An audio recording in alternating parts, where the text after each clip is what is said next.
Hello students, now I will explain you the science of class 7, lesson 7, page number 65. From the top of the page, penguin is another well-known animal living in the polar regions. तो इसके पहले वाले lecture में हम लोग polar bears के बारे में पढ़े थे और आज हम लोग पेंगुइन के बारे में पढ़ेंगे। Penguin is another well known animal living in the polar regions. ध्रुवीय क्षेत्रों में पोलर रीजन्स में रहने वाला एक और बहुत ही परिचित जानवर होता है जिसे हम पेंगुइन कहते हैं। लाइक पोलर बियर्स, जैसे पोलर बियर्स होते हैं, it's white colour allows it to merge well with the white background. इसका जो आगे का हिस्सा होता है सफ़ेद कलर का होता है, जिससे यह अपने हैबिटेट में मतलब बर्फ़ में घुल मिल जाता है और लोग इसे नहीं देख पाते हैं। It also has a thick coat of skin and a lot of fat to protect it from cold climate. इसके शरीर के ऊपर फिर जो स्किन होती है उसकी बहुत ही मोटी परत होती है और स्किन के नीचे फैट की लेयर होती है जो इसे ठंडे क्लाइमेट से, कोल्ड क्लाइमेट से, बहुत ज़्यादा ठंड से बचाती है। Penguins are mostly seen huddles together because this keep them warm. ये जो पेंगुइन होते हैं ये हमेशा झुंड में रहते हैं, भीड़ में रहते हैं, जिससे इनका शरीर गर्म रहता है। रिकॉल, आप भी याद करिए, when you are sitting in a room full of people you feel warm. जब आप कमरे में बहुत सारे आदमी रहते हो, एक ही कमरे के अंदर बहुत बहुत सारे आदमी होते हैं, तो हम लोगों को भी गर्मी महसूस होती है। ऐसे ही पेंगुइन भी झुंड में रहते हैं, जिससे इनका शरीर गर्म रहता है और इन्हें ठंड नहीं लगती, ये ठंड से बचे रहते हैं। Streamline bodies of penguin, penguin का जो शरीर होता है वो स्ट्रीमलाइन होता है, मतलब आगे से भी नुकीला होता है और पीछे भी इनका हिस्सा पतला होता है। तो ये स्ट्रीमलाइन बॉडी होती है, जैसे एरोप्लेन होता है स्टूडेंट्स, आगे से भी पतला होता है, बीच में चौड़ा होता है और पीछे भी पतला होता है। ऐसे शेप को स्ट्रीमलाइंड शेप कहते हैं। तो पेंगुइन का शरीर स्ट्रीमलाइंड होता है। एंड देयर वेब्ड फीट, और इनके जो पंजे होते हैं वो वेब्ड होते हैं, पंजों के बीच में जाल जैसी संरचना पाई जाती है जो स्किन की बनी होती है। Make them good swimmers like polar bears, तो इसकी वजह से भी ये अच्छे तैराक होते हैं और पानी में अच्छे से तैर लेते हैं। Fish, musk, oxen, reindeer, foxes, seal, whales and birds are few other animals that are found in the polar regions. तो पोलर रीजन्स में रहने वाले कुछ और जानवर हैं, जैसे मछलियाँ पाई जाती हैं, कुछ ऑक्सन बैलों की भी कुछ प्रजातियाँ होती हैं, रेंडियर्स होते हैं, फॉक्सेस होती हैं, सील एक तरह की मछली होती है, व्हेल होती हैं और बहुत सारी बर्ड्स भी पाई जाती हैं। Fishes of this region can remain under cold water, जो ठंडे प्रदेशों की मछलियाँ होती हैं वो इस तरीके से उनका शरीर होता है और वो अपने आप को अडॉप्ट की रहती हैं, जिससे वो ठंडे पानी के अंदर बहुत ज़्यादा समय तक रह सकती हैं।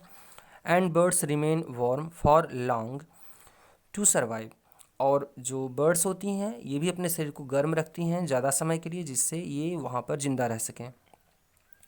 व्हेन विंटर सेट्स इन, जब ठंडक की शुरुआत होने लगती है पोलर रीजन्स में, they migrate to warmer regions, तब वहाँ के जो पक्षी होते हैं, जो चिड़िया होती हैं पोलर रीजन्स की, वो गर्म प्रदेशों की तरफ उड़ के आ जाती हैं।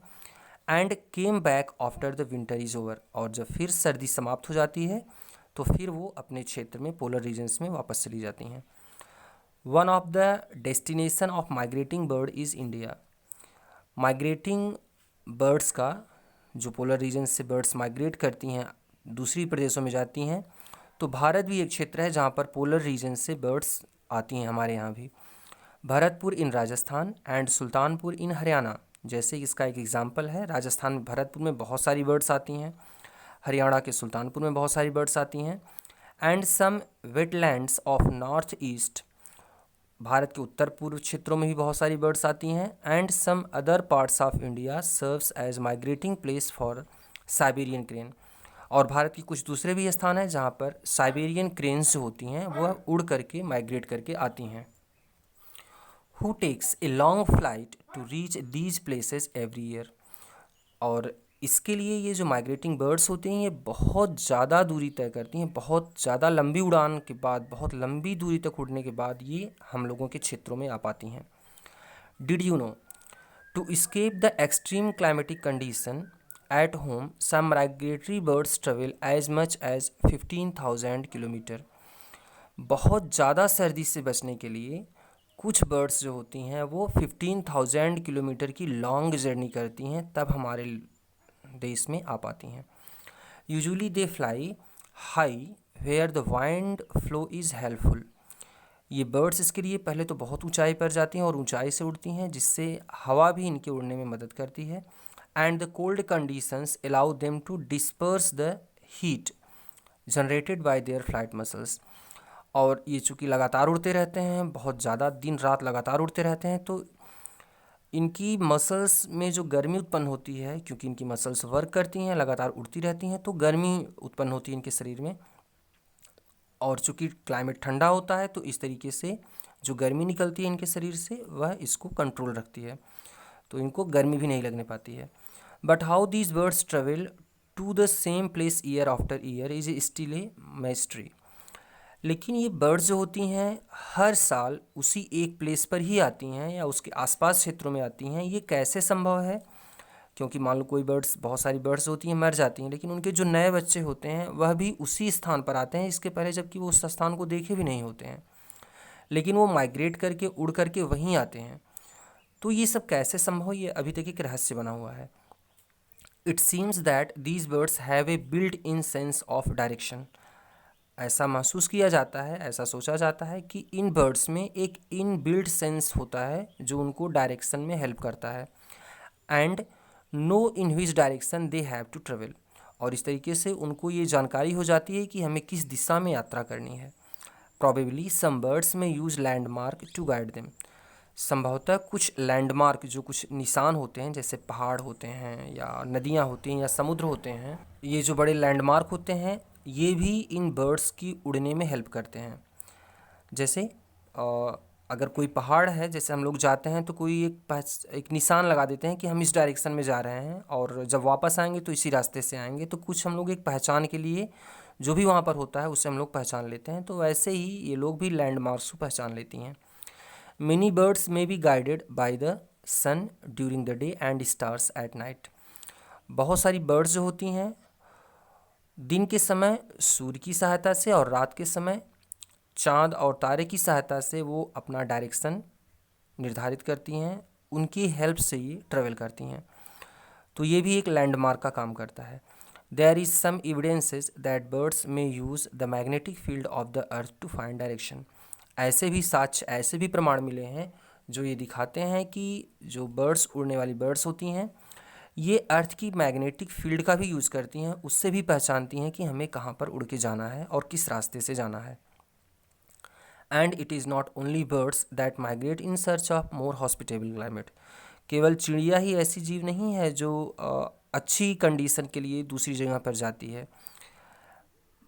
बट मैमल्स, कुछ स्तनधारी जीव, मेनी टाइप्स ऑफ फिशेज, बहुत सारी मछलियाँ, एंड इंसेक्ट्स, और बहुत सारे कीड़े, are also known to migrate seasonally. ये भी एक सीज़न आने पर, ठंड के आने पर गर्म प्रदेशों में आ जाते हैं और फिर जब से ठंडक ख़त्म हो जाती है तो फिर ये अपने क्षेत्र में वापस चले आते हैं। तो इस तरीके से बर्ड्स हैं, मैमल्स हैं, फिश हैं, इंसेक्ट हैं, ये सब सीजनली माइग्रेट करते रहते हैं। अगली हेडिंग है students, the tropical rain forest. The location of tropical region around the equator is responsible for its climatic condition which is generally hot.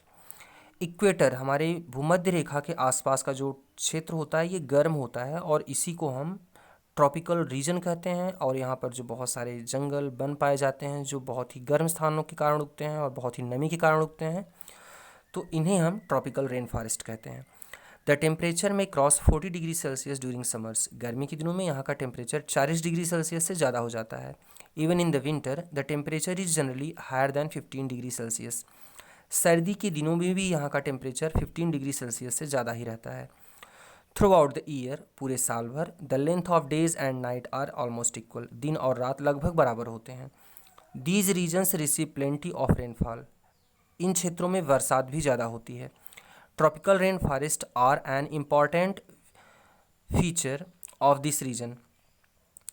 इस क्षेत्र में ट्रॉपिकल रेन फॉरेस्ट पाए जाते हैं, ऐसे जंगल पाए जाते हैं जो इस गर्मी में और ज़्यादा नमी में, ज़्यादा बारिश में यहाँ पर उगते हैं और ये बहुत ज़्यादा मात्रा में होते हैं। Tropical rain forest are mainly found in western Ghat and Assam in India. हमारे भारत में जो वेस्टर्न घाट है, समुद्र के किनारे के जो स्थान है वहाँ पर, और आसाम में ये ट्रॉपिकल रेन फॉरेस्ट पाए जाते हैं। साउथ ईस्ट एशिया, तो एशिया के साउथ ईस्ट पार्ट में, सेंट्रल अमेरिका, अमेरिका के सेंटर में, एंड सेंट्रल अफ्रीका, अफ्रीका के भी इक्वेटर के आसपास ये जंगल पाए जाते हैं। These region support wide variety of flora and fauna because of continuous warmth and rain.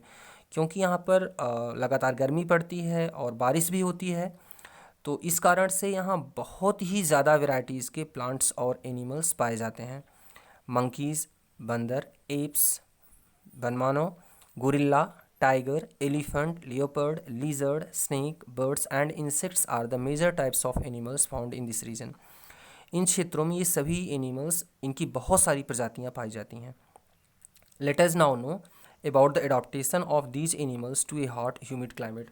अब हम इसके बारे में समझेंगे कि ये एनिमल्स कैसे अपने आप को इस गर्म और नम प्रदेश में अपने आप को एडॉप्ट करते हैं, अपने आप को रहने के योग्य बनाते हैं। The climatic conditions in rain forest make this region liveable and support enormous number and variety of animals. तो जो ट्रॉपिकल रेन फॉरेस्ट की क्लाइमेटिक कंडीशंस होती है, यह इस तरह की होती है कि यहाँ पर बहुत ही ज़्यादा वैरायटीज़ में प्लांट्स और एनिमल्स पाए जाते हैं। अगला पेज स्टूडेंट्स हम लोग कल पढ़ेंगे। Thank you.